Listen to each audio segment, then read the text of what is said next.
नीलोकं पुनरागत विसृज्य नेत्रे विदुरां तद्धव उत्स्मयन् शनैक भगवद्लोकान् नीलोकं पुनरागत विसृज्य नेत्रे विदुरां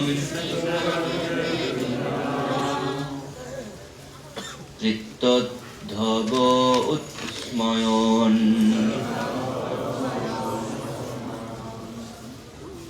शनैक भगवद्लोकान्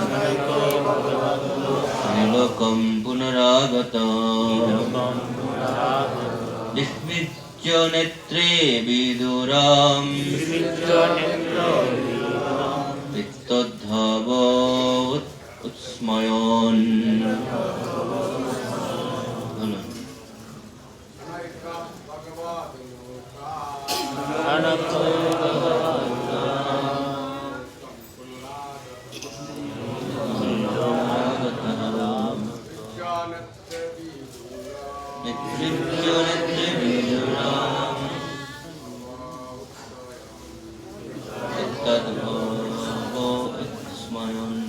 शनकै भगवत लोकान् नीलोकं पुनरागतं विविज्य नेत्रे विदुरां तद्धव उत्स्मयन्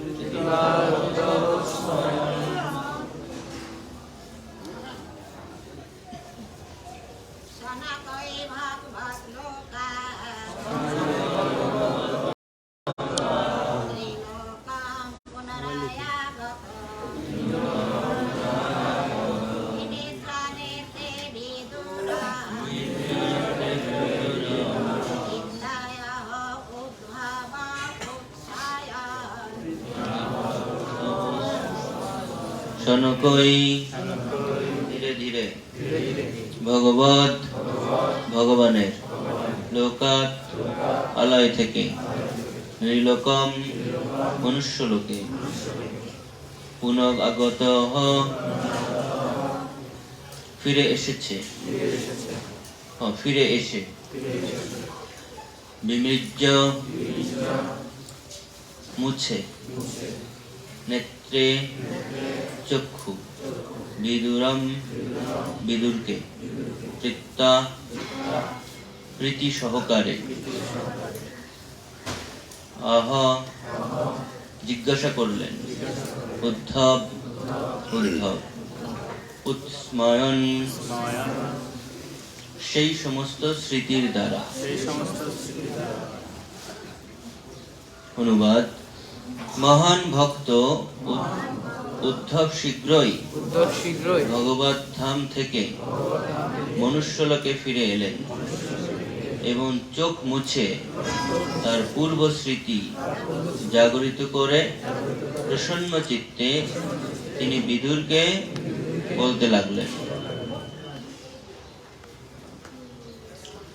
মহান ভক্ত উদ্ধব শীঘ্রই ভগবত ধাম থেকে মনুষ্যলোকে ফিরে এলেন এবং চোখ মুছে তার পূর্ব স্মৃতি জাগরিত করে প্রসন্ন চিত্তে তিনি বিদুরকে বলতে লাগলেন।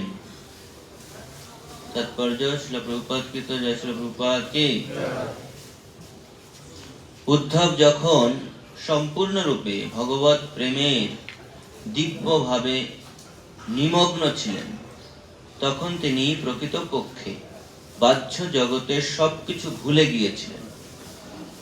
ভগবানের শুদ্ধ ভক্ত এই জগতে পঞ্চভূত দ্বারা নির্মিত বর্তমান শরীরে অবস্থান করলেও তিনি সর্বদাই ভগবান শ্রীকৃষ্ণের ধামে বিরাজ করেন।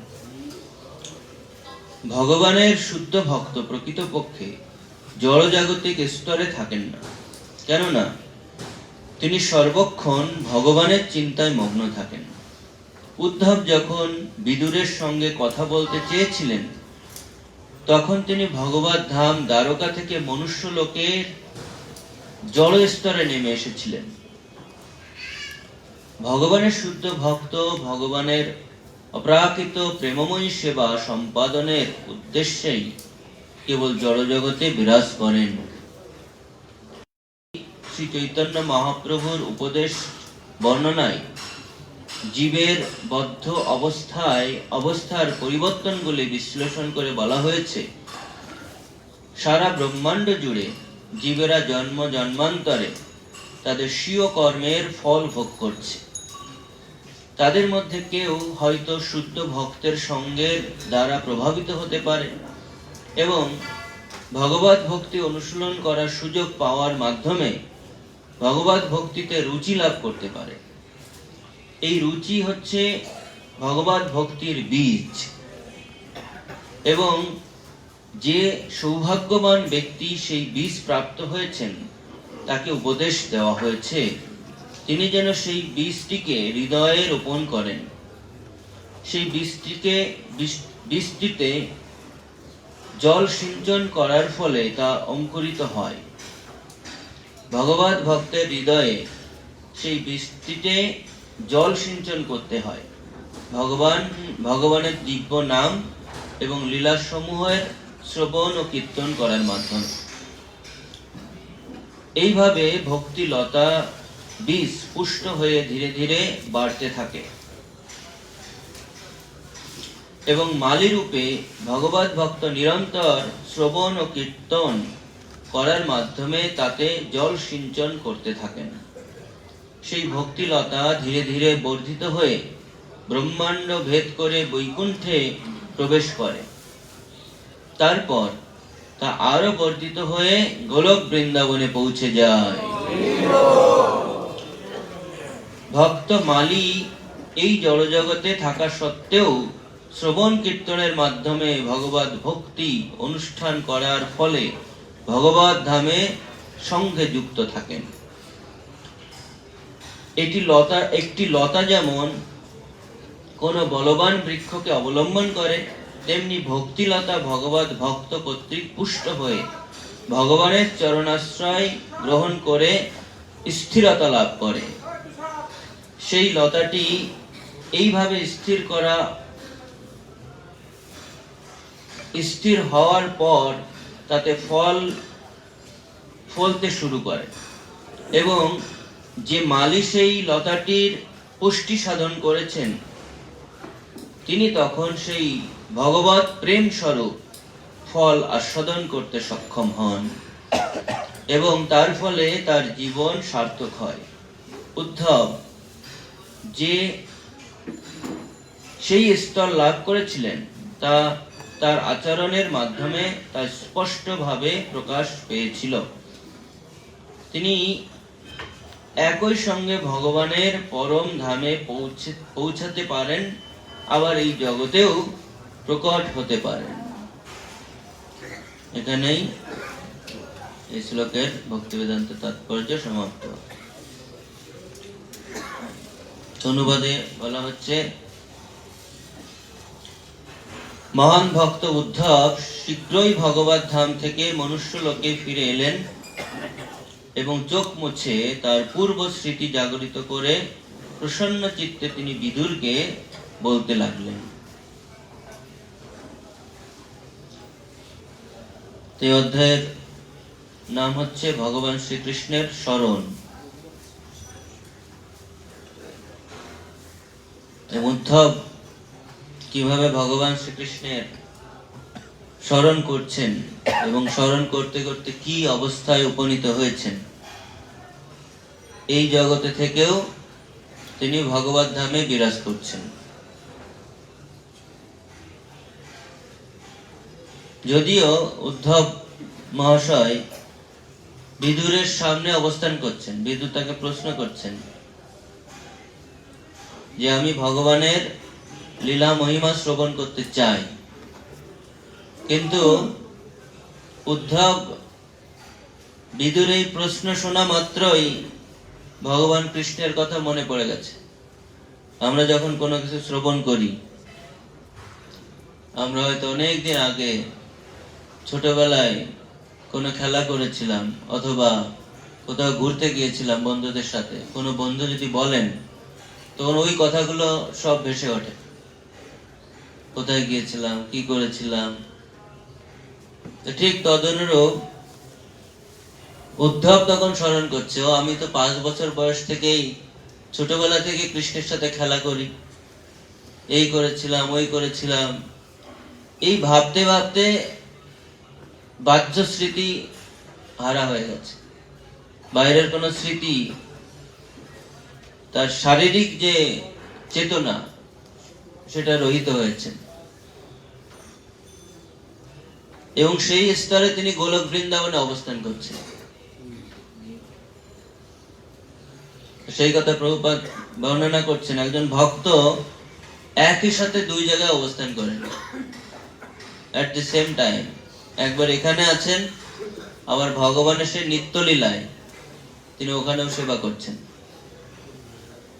ভগবান যদি 16,108 জন রূপে নিজেকে বিস্তার করে একই সাথে সব প্রাসাদে, মহিষীদের রাজপ্রাসাদে অবস্থান করতে পারেন, ভগবানের ভক্তরা তারাও তো কিছু ভগবানের মতো কৃতিত্ব, ভগবানের মতো কারিশমা দেখাতে পারে। এটা তার একটা, যে ভগবানের ভক্ত এই জড় জগতে একটা বিশেষ উদ্দেশ্যে আসেন ভগবানের সেবা করার জন্য, এবং এট দি সেম টাইম একই সময় তিনি ভগবত ধামে তার সেবা চালিয়ে যান। এটা একটা ঐশ্বরিক শক্তি।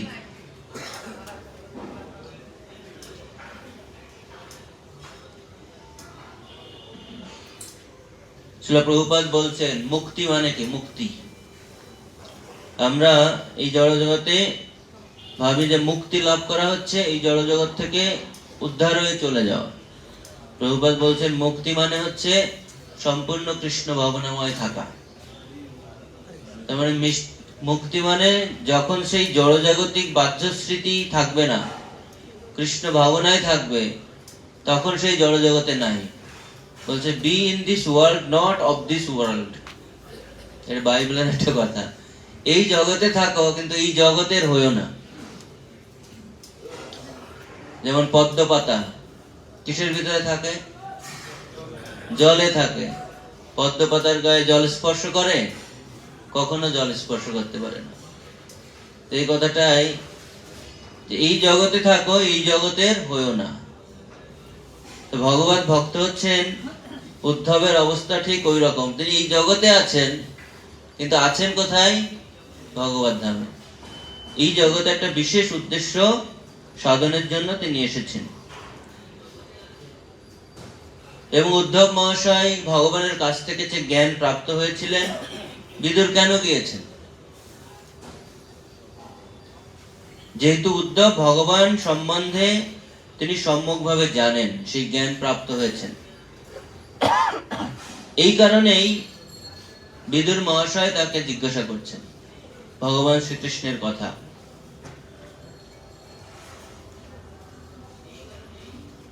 এবং এই জ্ঞানটা পরম্পরা ধারায় প্রবাহিত হয়ে আসছে। যেমন কৃষ্ণ, ভগবান শ্রীকৃষ্ণ উদ্ধব মহাশয়কে বলছেন, উদ্ধব এখন বিদুরকে বলছেন।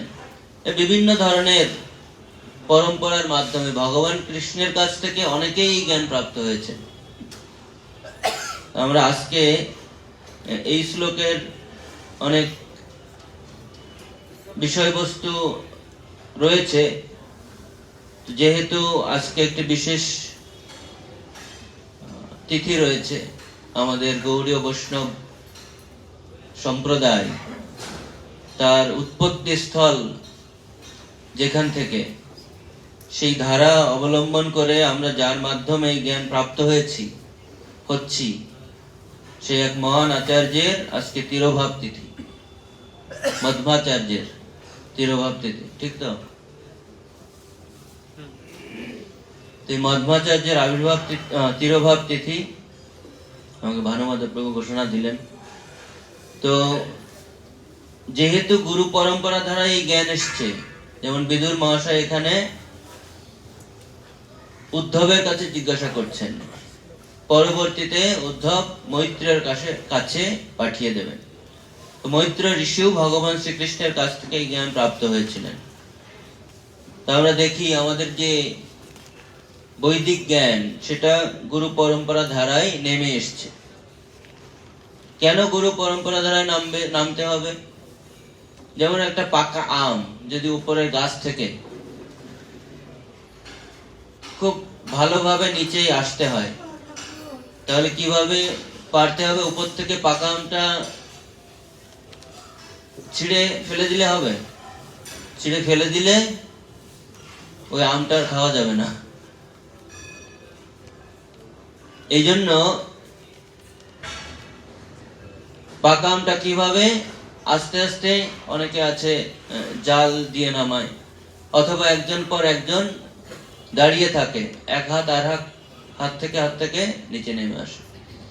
তো এই জ্ঞান, বৈদিক জ্ঞান, গুরু পরম্পরা ধারায় এই জ্ঞান ঠিক তদরূপ ভাবে উপর থেকে সুপক্ষ ফল, উপর থেকে আস্তে আস্তে গুরু পরম্পরা ধারায় একজনের কাছ থেকে আরেকজন এইভাবে ধারাবাহিক ভাবে নেমে এসছে।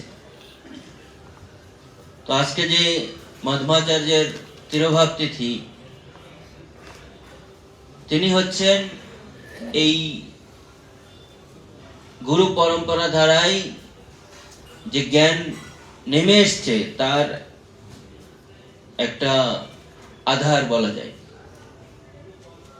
যেমন আমরা যখন পরম্পরা ভগবত গীতার প্রথম দিকে দেওয়া আছে, প্রথমকে ভগবান শ্রীকৃষ্ণ, তারপরে ব্রহ্মা, তারপরে নারদ, এরপরে ব্যাসদেব, তারপরে মধ্বাচার্য।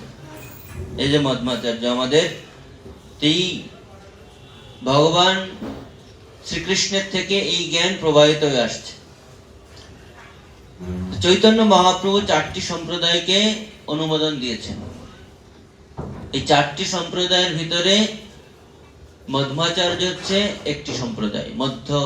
পরবর্তীতে এটা চৈতন্য মহাপ্রভু যেটা দিয়েছেন মধ্য গৌড়ীয় সম্প্রদায়, অর্থাৎ মধ্বাচার্যের যে দর্শন চৈতন্য মহাপ্রভু সেটার সাথে আরো কিছু যুক্ত করেছে, অচিন্ত ভেদাভেদ তত্ত্ব। আর মধ্বাচার্যের যে দর্শন ছিল দ্বৈতবাদ, এর সাথে তিনি কিছু যুক্ত করে সেটাকে আরো সমৃদ্ধ করেছেন। কিন্তু এই লাইনে রয়েছে 4টি সম্প্রদায় আমাদের আছে। কি কি? মধ্য রামানুচার্য শ্রী সম্প্রদায়ের, তারপরে নিম্বার্ক বিষ্ণু স্বামী, লক্ষ্মী দেবী ও শ্রী সম্প্রদায় রামানুচার্য, এবং রুদ্র সম্প্রদায়। রুদ্র সম্প্রদায় হচ্ছে বিষ্ণু স্বামী। এই 4টি সম্প্রদায়কে মহাপ্রভু অনুমোদন দিয়েছেন। এবং কুমার সম্প্রদায়, নিম্বার্ক। তো এই 4টি সম্প্রদায়ের ভিতরে আমরা যে ধারায় জ্ঞান প্রাপ্ত হচ্ছে সেটা হচ্ছে মধ্বাচার্যের যে ধারা, অর্থাৎ ব্রহ্মা থেকে যে জ্ঞান আমরা লাভ করছি, ব্রহ্মা, নারদ, ব্যাসদেব, মধ্বাচার্য। তো এইভাবে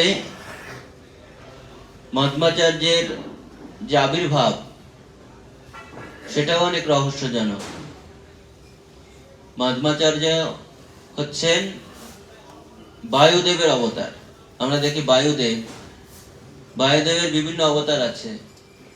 যেমন ত্রেতা যুগে বায়ুদেবের অবতারকে হনুমান, ভগবানের অত্যন্ত প্রিয় ভক্ত হনুমানজি, বায়ুপুত্র, পবন পুত্র। তারপরে এসে দাপর যুগে কে? ভীম, হনুমানের ছোট ভাই ভীম, তিনিও বায়ুপুত্র, বায়ুর অবতার। আর কলিযুগে এসে হচ্ছে মধ্বাচার্য, উনিও বায়ুদেবের অবতার।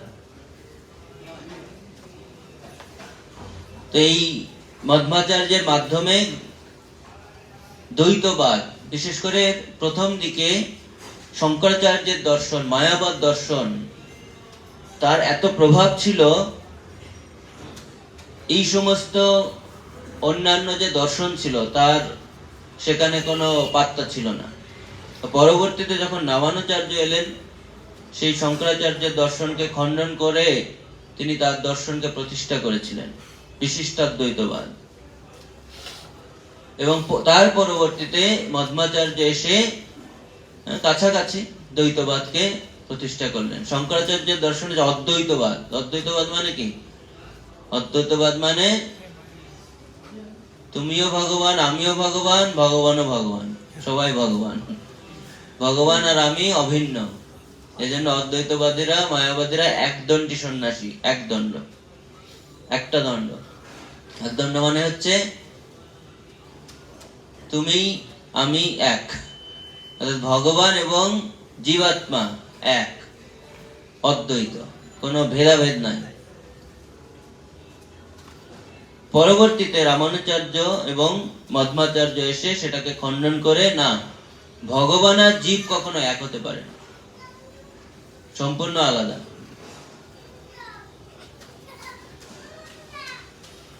ভগবান আর জীব যদি একই হয়, তাহলে জীব কেন এই ভৌতিক জগতে এসে দুঃখ কষ্ট ভোগ করছে? এই জন্য জীব আর ভগবান কখনো একই না, এই দর্শনকে প্রতিষ্ঠা করলেন। এই কারণে পরবর্তীতে চৈতন্য মহাপ্রভু এই ধারাটাকে নিয়ে তিনি আরেকটু মডিফাই করলেন। উনি নাম দিলেন অচিন্ত ভেদাভেদ তত্ত্ব, ভেদাভেদ দর্শন। চৈতন্য মহাপ্রভু অচিন্ত, ভেদ আছে অভেদ আছে, এই দুটোকে তিনি সমন্বয় করলেন। একজন বলছে ভেদ আর একজন বলছে অভেদ, দুটো দুই রকম হয়ে যাচ্ছে। মহাপ্রভু বললেন না, ভেদও আছে অভেদও আছে, দুটোই আছে এখানে। সেই জিনিসটা মহাপ্রভু প্রতিষ্ঠা করলেন। কি ভেদ? জীবের ভিতরে ভেদ হচ্ছে, জীব ভগবানের ভিতরে ভেদ হচ্ছে ভগবান বিভু, জীব অনু। যেমন এক সাগর জলরাশি আর এক বিন্দু জল। এক সাগর জলরাশি আর এক বিন্দু জল, অনেক পার্থক্য। এক বিন্দু জল যদি একটা অগ্নিকাণ্ডে দেওয়া হয়, তো অগ্নিকাণ্ডে এক বিন্দু জল ভস্মীভূত হয়ে যাবে। কিন্তু এক সাগর জলরাশি যদি দেওয়া হয়, তো পৃথিবী প্লাবিত হয়ে যাবে। সাগরের জল এত অপরিসীম। তো ঠিক এটা হচ্ছে ভেদ। আর অভেদ কি? অভেদ হচ্ছে এক বিন্দু জলের ভিতরে যে গুণাগুণ, এক সাগর জলরাশির ভিতরে একই গুণাগুণ আছে, H2O, একই গুণাগুণ। সেই জন্য জীব গুণগত ভাবে এক ভগবানের সাথে, কিন্তু পরিমাণগত ভাবে ভিন্ন। চৈতন্য মহাপ্রভু এটাকে পরবর্তীতে প্রতিষ্ঠা করলেন।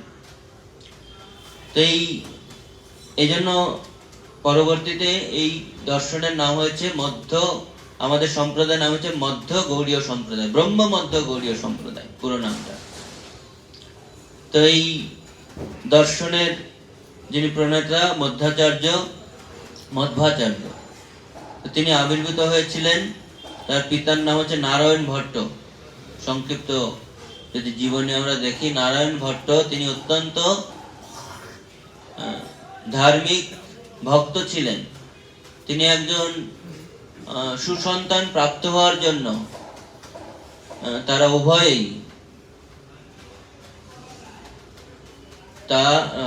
নারায়ণ ভট্ট এবং তার স্ত্রী প্রায় 12 বছর তপস্যা করেন, শুধুমাত্র দুধ পান করে। দুধ পান করে 12 বছর তপস্যা করেন একটি মন্দিরে, অনন্তেশ্বর মন্দির, মানে ভগবান বলরামের মন্দির অনন্তেশ্বর। এটা উডুপি, কর্ণাটকে এখনো আছে। এই অনন্তেশ্বর মন্দির যেখানে তপস্যা করেছিলেন, জয় জগন্নাথ বলদেব সুভদ্রা রাধা গোবিন্দ কি।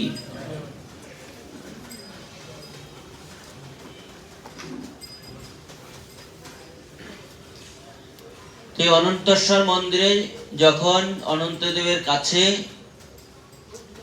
12 বছর সেই দুগ্ধ পান করে তপস্যা করেছেন, প্রার্থনা করেছেন সুসন্তান লাভের জন্য, অনন্তদেব বায়ুদেবকে নির্দেশ করেছিলেন তার পুত্র হিসাবে অবতীর্ণ হওয়ার জন্য, এবং বায়ুদেব তার অবতার এই মধ্বাচার্য রূপে আবির্ভূত হয়েছিলেন।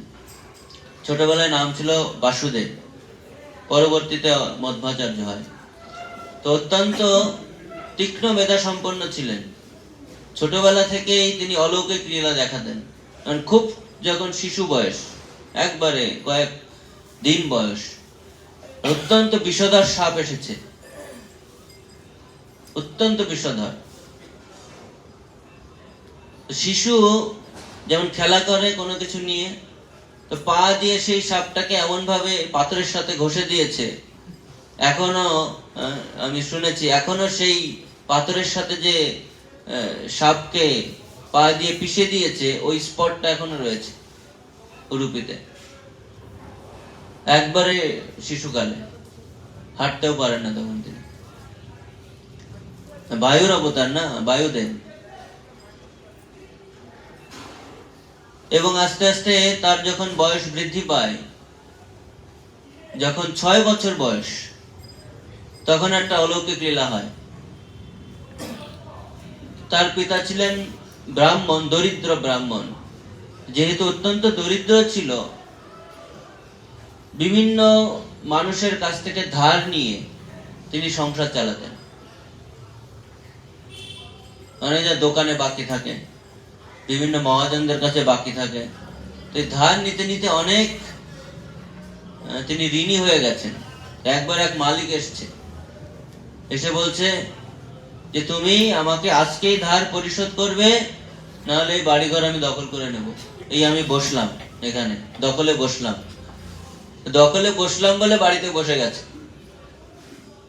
টাকা না দিলে এই বাড়ি আমার দখলে চলে যাবে। তো ছোট 6 বছরের বালক বাসুদেব এসে বলছে, কি ব্যাপার, এই লোকটা এখানে এতক্ষণ বসে আছে? বাবা বলছে, ও তো আমার কাছে অনেক টাকা পাবে, আমি দিতে পারছি না। তো বলছে, কি বলো, তোমার কাছে টাকা পাবে, তুমি দিতে পারছো না, আমি দিয়ে দেবো। তোর বাবা মনে করছে কি, আরে ছোট বালক বোঝে না তো টাকা পয়সা কি, বাকি কি বোঝে না, আমি দিয়ে দেবো। বলছে, আমি টাকা দিয়ে দেবো। আচ্ছা না না, তুই থাম। বাবা বলছে, তুই থাম, তুই বুঝিস না এগুলো। বলছে, না না, আমি বুঝি, কি করতে হবে, কত টাকা লাগবে? তো ওই শেঠকে গিয়ে বলছে, তোমার কত টাকা লাগবে?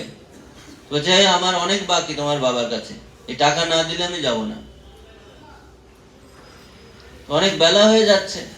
আর সাধারণত পবন দেবের অবতাররা, যেমন ভীম, হনুমান, ওনারা একটু উদার, কোনো কিছু হয়ে গেলে তখন মধ্যপ্রদেশ সান্ত্বনা করলে অবস্থা খারাপ, মাথা খারাপ। যত বেলা হয়ে যাচ্ছে, খাওয়ার কষ্ট বেড়ে যাচ্ছে, তো গিয়ে বলছে, তোমার কি লাগবে বলো। আর অতিথি বাড়িতে রেখে কেউ খেতে পারে না, অতিথিকে না দিলে। উনি বলছেন, অতিথিকে বলছে, তুমি খাবার খাও, তো খাবে না, টাকা চাই। তো তোমার টাকা লাগবে, দাঁড়াও, ঠিক আছে। পিছনে গিয়ে একটা তেঁতুল গাছ ছিল, তেঁতুল গাছের ওখানে গিয়ে কিছু বীজ নিয়ে এসছে, বীজ এনে বলছে, ধরো তোমার টাকা সব শোধ। শেঠ বলছে, এটা কি? এটা তো তেঁতুলের বীজ। আচ্ছা তুমি ধরো, ধরে দেখো কি এটা। যেই ওর হাতে নিয়েছে, সবগুলো সোনা মণি মানিক্যে রূপান্তরিত হয়ে গেছে। যা টাকা পাওনা ছিল তার থেকে অনেক বেশি পেয়ে গেছে, ওটা নিয়ে চলে গেছে। এইরকম অলৌকিক অনেক লীলা মধ্বাচার্যের রয়েছে। এবং তারপরে গুরুকুলে, উনি পরবর্তীতে 6 বছর বয়সে গুরুকুলে চলে গেছেন। গুরুকুলে গিয়ে ছোট বালক একটু দুষ্টুমিও করে, পড়াশোনায় মন দেয় না, সব সময় খেলা করে।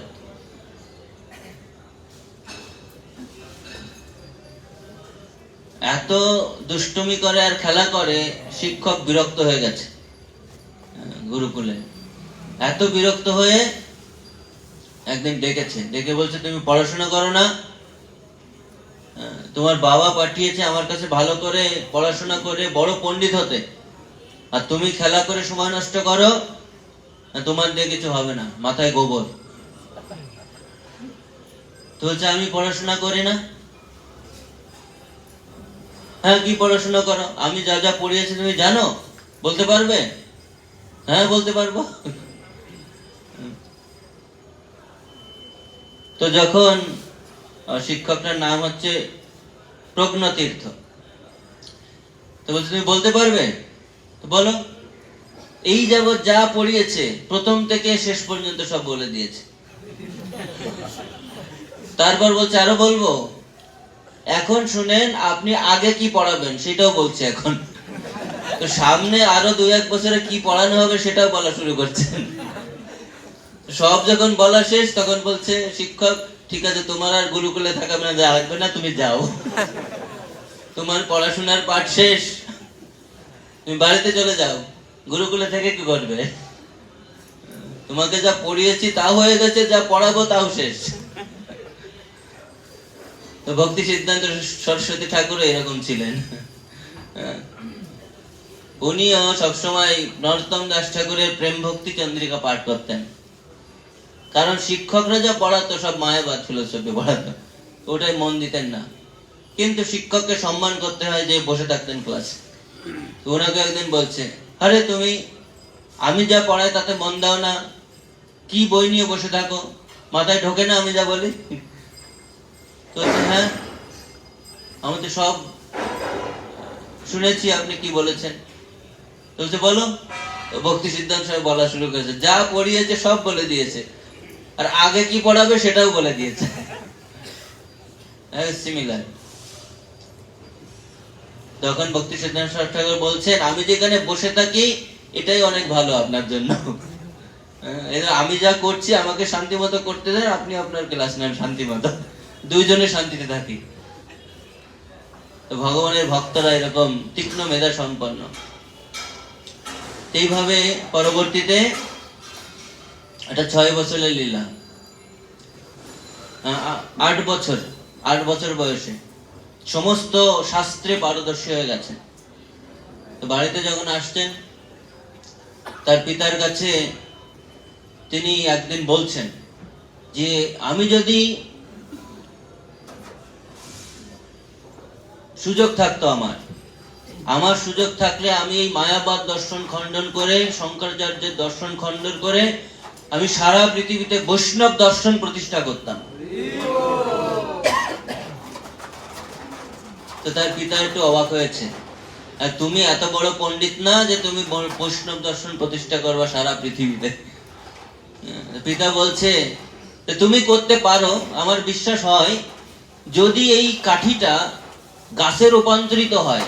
একটা কাঠি ছিল, একটা লাঠি, এই লাঠিটা যদি গাছে রূপান্তরিত হয় তাহলে তুমিও সারা পৃথিবীতে বৈষ্ণব দর্শন প্রতিষ্ঠা করতে পারবে। লাঠিও কোনোদিন গাছ হবে না, সেও কোনোদিন বৈষ্ণব দর্শন প্রতিষ্ঠা করবে না। তার বাবার ভাবটা এরকম ছিল। পিতা এরকম মনোভাব ব্যক্ত করলেন। তা বাসুদেব বলছে, এত সাধারণ, এরকম সাধারণ ব্যাপার? লাঠিটা নিয়ে 3টা ভাগ করছে, নিয়ে 3টা মাটিতে পুঁতে দিয়েছে, আর 3টা মাটিতে পুঁতে দেওয়ার সাথে সাথে 3টা গাছ হয়ে গেছে। পিতা তো তখন বুঝতে পারছে। ছেলে বলছে, বাবা আপনি একটা চেয়েছিলেন, আমি 3টা দিলাম গাছ। তখন বাবা বুঝতে পারছে এ তো সারা পৃথিবীতে সন্ন্যাসী হয়ে বৈষ্ণব দর্শন প্রতিষ্ঠা করবেই, সেই ক্ষমতা আছে। বায়ু অবতার। তারপরে তখন পিতা ভাবলেন এ তো তাড়াতাড়ি সন্ন্যাসী হয়ে যাবে, বরং বিয়ে দিয়ে দেওয়া যাক। তো পিতার এই তোড়জোড় দেখে এক সময় তিনি গৃহত্যাগ করে সন্ন্যাস অবলম্বন করে একবারে পরিব্রাজক সন্ন্যাসী হয়ে গেলেন। এইভাবে পরবর্তীতে তিনি সারা পৃথিবীতে এই দ্বৈতবাদ এর মাধ্যমে পৃথিবী বিখ্যাত হন, এবং ওনার যে সেবিত বিগ্রহ তার একটা অলৌকিক কাহিনী। উডুপি কৃষ্ণ, একটা বড় মন্দির আছে ওখানে। আমি অনেক গল্প শুনেছি। আমরা মাঝে মাঝে যখন সাউথ ইন্ডিয়ানরা আসে, আমাদের একজন আসতো অনেক আগে, উনি এই উডুপি কৃষ্ণের ভক্ত ছিলেন।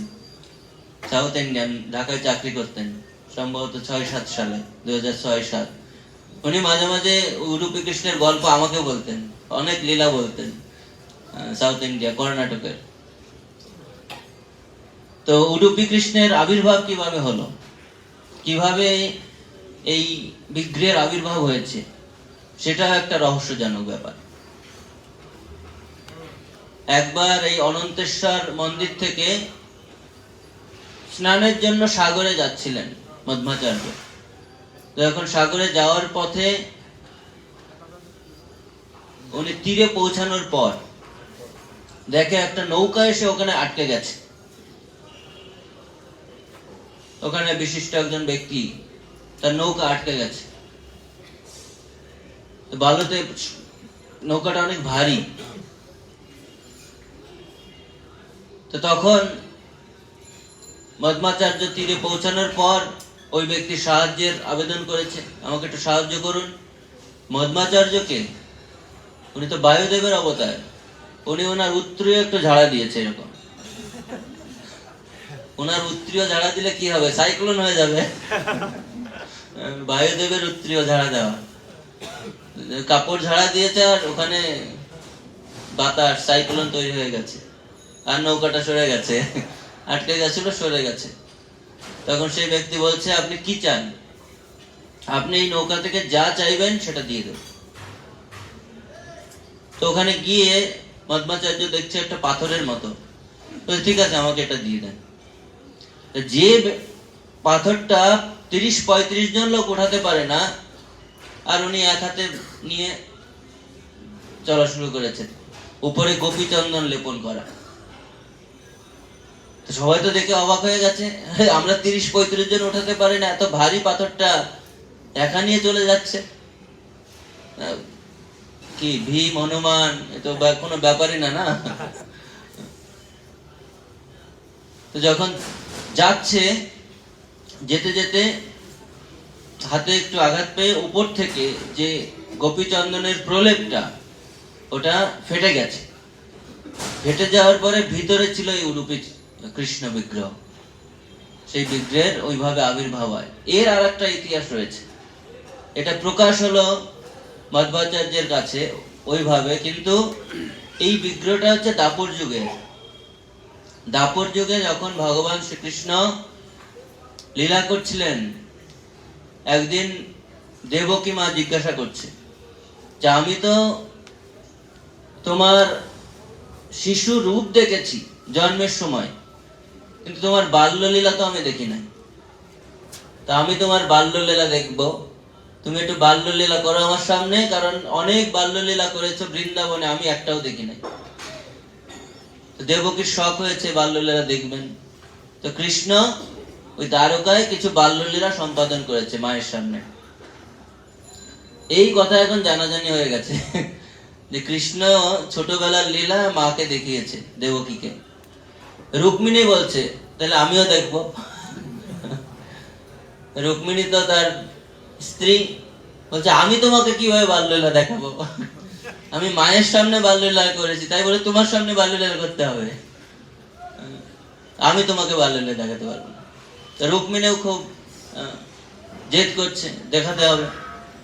তখন ভগবান কি করছেন, তার মানস পট থেকে, চিন্তা থেকে একটা ছোট বাল গোপাল রূপী একটা বিগ্রহ আবির্ভূত হলো, এবং রুক্মিণীকে দিয়ে বললেন, তুমি এইটার পূজা করো, এর মাধ্যমে তুমি সব দেখতে পাবে। এবং রুক্মিণী সেই বিগ্রহ নিয়ে, কৃষ্ণের নিজের হাতে দেওয়া বিগ্রহ, সেই বিগ্রহ নিয়ে রুক্মিণী পূজা করতেন তখন। এবং যখন সমস্ত লীলা সাঙ্গ করে চলে যায়, তখন ওই বিগ্রহটা গোপীকুণ্ড আছে, ওই গোপীকুণ্ডে থেকে যায়। পরবর্তীতে একজন খনন করতে করতে গোপীকুণ্ড থেকে ওই পাথরটা পায়। এই পাথর ওই নৌকাতে চলে আসে, জানে না ভিতরে কি আছে, অত্যন্ত ভারী পাথর। এবং সেই পাথর নিয়ে এসে মধ্বাচার্যের যখন হাতে পড়ে, তখন সেটা বিগ্রহ আবার প্রকাশিত হয়। জয় রূপে কৃষ্ণ কি।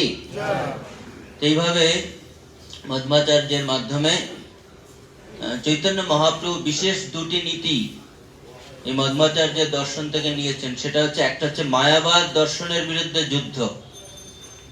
উনি যেমন মায়াবাদ দর্শনের বিরুদ্ধে, মধ্বাচার্য যেমন শক্তিশালী ফিলোসফি দাঁড় করিয়েছিলেন, চৈতন্য মহাপ্রভুরও জীবনীতে আমরা দেখি মায়াবাদ দর্শনের বিরুদ্ধে অনেক কাহিনী। প্রকাশানন্দ সরস্বতী ঠাকুর, সার্বভৌম ভট্টাচার্য থেকে শুরু করে অনেক কাহিনী। তো এইটা একটা বিশেষ নীতি নিয়েছেন।